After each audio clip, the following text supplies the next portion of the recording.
Our wedding was like a scene straight out of a fairy tale. Under a vast canopy of twinkling lights, Jack and I stood hand in hand, our hearts pounding with love and anticipation. The venue was beautifully decorated, with pastel flowers and the sweet scent of roses filling the air. Our family and friends looked on with joy, their smiles reflecting our own. "Dearly beloved," the officiant began, his voice resonating throughout the hall. "We are gathered here today to witness and celebrate the union of Amelia and Jack." As he spoke about love, commitment, and the journey ahead, Jack's grip on my hand tightened. He glanced down at me, his blue eyes brimming with tears of joy. "Amelia," he whispered just loud enough for me to hear over the soft background music, "you are my dream come true." I felt a lump in my throat and blinked back tears. "And you are mine," I whispered back, squeezing his hand in reassurance. Our vows were heartfelt, each word carrying the weight of our commitment.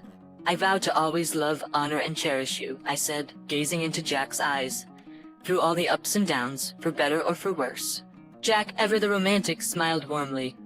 "Amelia, I promise to stand by your side, to be your rock, your partner in every adventure, and to love you more with each passing day."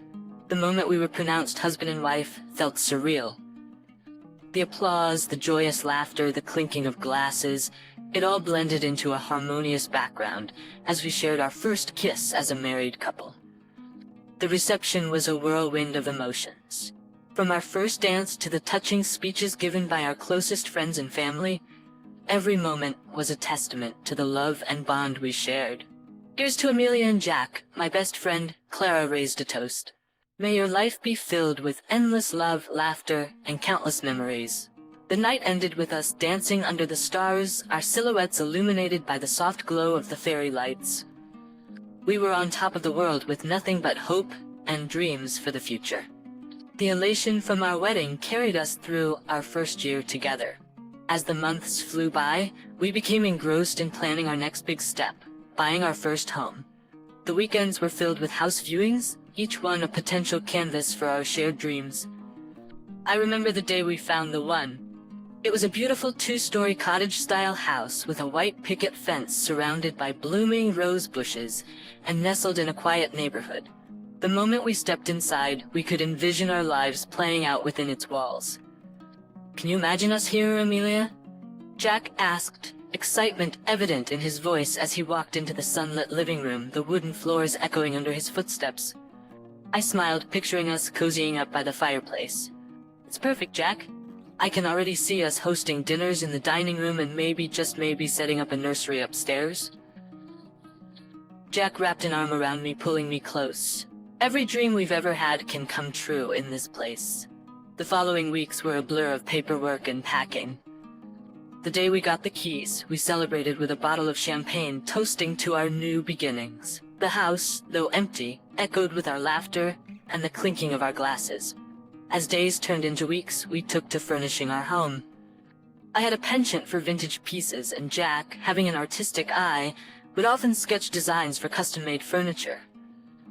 Our weekends were often spent scouring flea markets and antique stores. "Do you think this lamp would go well in the study?" I asked one day, holding up an ornate lamp with intricate designs. Jack squinted, picturing the room. "It's a bit grand, but with the right table and decor, it could be the centerpiece." Our home was gradually filled with memories and pieces that told our story. Jack had landed a few freelance gigs, but he was still on the hunt for something more permanent. I often found him in his study late at night, poring over job listings. "Don't worry," I'd reassure him, wrapping a blanket around his shoulders. "The right opportunity will come along." He'd smile, a mixture of gratitude and worry. "I just want to give you everything, Amelia. Everything and more." And as we nestled into our new life, little did we know of the challenges and surprises the future held for us. But in that moment, surrounded by the warmth of our new home, everything felt just right. The following months after settling into our home were filled with little joys and domestic routines. Despite the challenges we faced, our bond seemed to grow even stronger. However, amidst the routines, I began noticing subtle changes in myself. It wasn't just the occasional wave of nausea or the unexplained fatigue. My emotions seemed to be on a roller coaster, and certain smells that I once loved now made me cringe. One particular morning stands out. I was preparing breakfast when the aroma of coffee, usually a comforting smell, made my stomach churn. Jack noticed my pallor and rushed over, concern evident in his eyes. "Amelia, what's wrong?" I'm not sure," I admitted. "I've been feeling strange for a while now." A pause hung in the air as a realization hit both of us. "Could you be—" Jack began, but couldn't finish his sentence. I nodded slowly, both of us contemplating the possibility. "I think I should take a pregnancy test." The drive to the pharmacy was a silent one, the air thick with anticipation. We bought the test, and as soon as we got home I took it, anxiously waiting those long minutes that felt like hours. When I finally looked, the 2 lines stared back at me, confirming our suspicions. A whirlwind of emotions engulfed me. I walked out to where Jack was waiting, the result clutched in my hand. He looked up, searching my face for the answer. Without a word, I showed him the test. His eyes widened, processing the information, and then a huge grin broke out on his face. "We're gonna be parents!" he exclaimed, enveloping me in a tight embrace. "I can't believe it," I whispered into his shoulder, tears of joy streaming down my face. That night we lay in bed, hands on my still flat belly, dreaming of the future. We chatted excitedly about baby names, nursery themes, and all the adventures we'd have as a family. "I hope our child has your eyes," Jack mused, tracing the outline of my face with his finger. "And your love for art," I replied with a smile. As we drifted off to sleep, our hearts were full of hope and love for the little life growing inside me. Little did we know the roller coaster of emotions we'd soon embark on, but in that moment the world felt perfect. The initial joy of discovering our impending parenthood was soon accompanied by the challenges that came with it. As my belly began to swell, so did the demands of everyday life. Our cozy home, once a haven, began showing signs of disarray. Clothes were left unwashed, dishes piled high in the sink, and dust settled on surfaces. While my job remained a source of stability, Jack's ongoing search for steady employment became a growing concern. One evening, after a particularly grueling day at work, I came home to find the living room in chaos. Magazines strewn around, an unwashed coffee mug from the morning, and Jack engrossed in his laptop. "Jack," I began, trying to keep the weariness from my voice. "Could you maybe tidy up a bit? I'm really tired and it's getting harder for me." He looked up, a touch of irritation in his eyes. "I've been searching for jobs all day, Amelia. It's not like I'm lazing around." "I understand," I replied softly, "but we're in this together.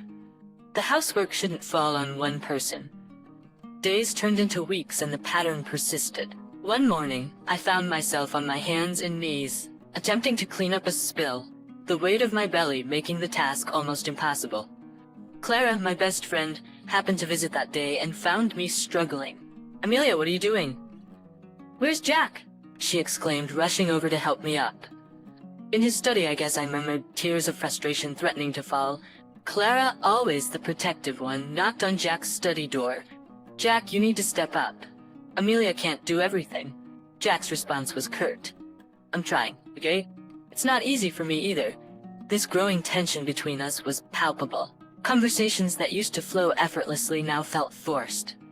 Our once joyful anticipation for the baby was overshadowed by a looming cloud of discontent. One evening, as I was folding laundry, Jack walked in. I took a deep breath, deciding to address the elephant in the room. "We need to talk, Jack. This isn't working," he sighed, running a hand through his hair. "I know, Amelia. I'm sorry. It's just, everything feels so overwhelming." "I'm overwhelmed too," I responded, my voice breaking. "But we need to face this together, for our sake and for our babies." Jack nodded slowly, the weight of our situation finally sinking in. "We'll figure it out," he murmured, pulling me into a hug. But as days turned into weeks, the strain between us continued, setting the stage for events neither of us could have anticipated. My pregnancy progressed, and the weight of our unresolved issues pressed down on us. The house became emblematic of the chaos in our lives. Despite our talks and attempts at reconciliation, Jack's lack of involvement around the house deepened my feelings of isolation and resentment. 9 months pregnant, the physical strain was almost unbearable. I had swollen feet, backaches, and a constant feeling of exhaustion. On one of those particularly tiring days, I decided to take a break from the endless cycle of chores. I was lying on the couch, hoping to catch a short nap, when Jack stormed into the room, a scowl etched on his face. He held up a plate from breakfast, now crusted with dried food. "This is disgusting, Amelia. How hard is it to clean up after yourself?" He spat out. I looked up at him, disbelief clouding my vision. "I'm carrying our child, Jack. I'm exhausted. I can't be expected to do everything. You always have an excuse, don't you?" He shot back, his voice cold. Tears welled in my eyes as the weight of months of strain and fatigue crashed down on me. "I'm doing my best, Jack, but I can't do it all. You need to help." He scoffed. "You act like you're the only one who's tired. You're always resting, always lying down.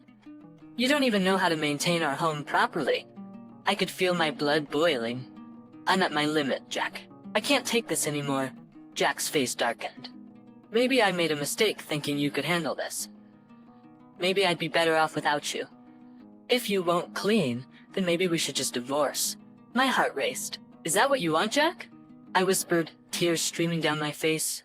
Before I could react, he stepped closer, anger evident in his stance. What happened next would change our lives forever, and the world as I knew it would shatter in an instant. It was the breaking point of our relationship, a moment that would redefine our futures. And as the dust settled, I found myself facing a reality I had never imagined. The pain was immediate, a sharp and intense sensation that left me gasping for breath. I doubled over, clutching my stomach, unable to comprehend what had just happened. Jack's enraged face turned to one of horror as he realized the gravity of his actions. "Amelia, he stammered, taking a step back. But words failed me. The only sound filling the room was my ragged breathing and the distant ticking of the clock. Panic set in and I felt dizzy. Collapsing on the floor, I tried to process the events, but the pain was too overwhelming. Jack, finally snapping back to reality, called an ambulance. I could hear his voice. I heard my voice, shaky and filled with regret, as I explained the situation to the dispatcher. The ride to the hospital was a blur, with medical professionals rushing around me, their voices a distant echo. All I could think about was the life inside me. My baby, our child. Hours passed and the initial chaos subsided. I found myself lying on a hospital bed, with a heart monitor beeping softly beside me. A doctor entered the room, her face a mask of professional concern. "Amelia," she began gently, "I'm so sorry, but we couldn't save the baby." The words hit me like a tidal wave, pulling me under with their devastating weight. A sob escaped my lips, and the pain in my heart dwarfed the physical discomfort I felt. Jack, who had been waiting outside, was brought in by a nurse. He looked broken, guilt etched on his face. "Amelia," he whispered, taking a tentative step forward. "Don't," I managed to say, holding up a hand. "I can't look at you right now, just..." The days that followed were a haze of grief and disbelief. I leaned heavily on my family and friends, particularly Clara, who became my pillar of strength. She was with me when I spoke to the police, recounting the events that led to the loss of my baby. Charges were filed, and Jack was arrested for domestic violence. One evening, while resting at my mother's house, I looked out the window, lost in thought. Clara sat beside me, her presence comforting. "It's not your fault, Amelia," she whispered, her voice soft. "I know," I replied, tears glistening in my eyes, "but it doesn't make the pain any less real." The heartbreaking truth was that my dream of becoming a mother, of nurturing a life, had been snatched away in an instant. And as I faced the arduous journey of healing ahead, I knew that my life would never be the same again. Days turned into weeks and weeks into months. The pain was ever present, but with time, the sharp sting started to dull, replaced by a lingering ache. The legal proceedings were draining, but necessary. With Clara by my side and a formidable legal team, we built a strong case against Jack. It was during this period that I met Daniel, an attorney specializing in cases like mine. He was compassionate, understanding, and a guiding light in one of the darkest periods of my life. Our professional relationship slowly blossomed into friendship. One evening, after a particularly challenging day in court, Daniel suggested we go for a walk. The city park, with its serene atmosphere, seemed like a different world. He began, looking at the tranquil waters of the pond. "Sometimes life throws the worst at us." But it's how we bounce back that truly defines us. I sighed. I've lost so much, Daniel. He turned to face me, his eyes earnest. But you've also shown incredible strength. You faced your fears, sought justice, and protected others from facing the same fate. That's admirable, Amelia. The warmth in his words made me smile, something I hadn't done genuinely in a long time. Our walks became a regular occurrence, and with each passing day, the weight on my heart lightened. One evening, as the sun painted the sky in hues of gold and crimson, Daniel hesitated, choosing his words carefully. Amelia, I know the timing may not seem right, but I've grown to care for you deeply. When all this is over, when the dust finally settles, would you consider giving us a chance? I looked into his eyes, seeing sincerity and hope. After a moment's contemplation, I nodded. Yes, Daniel, I think I'd like that.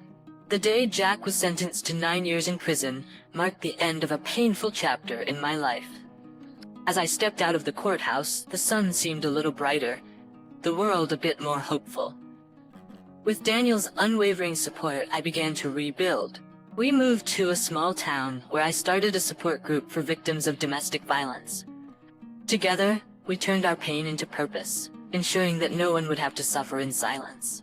Although the memory of my unborn child always lingered, with time, acceptance, and healing prevailed. I found love and purpose in a world that had once seemed so bleak. And in this newfound strength, I discovered that life, no matter how broken, could always start anew.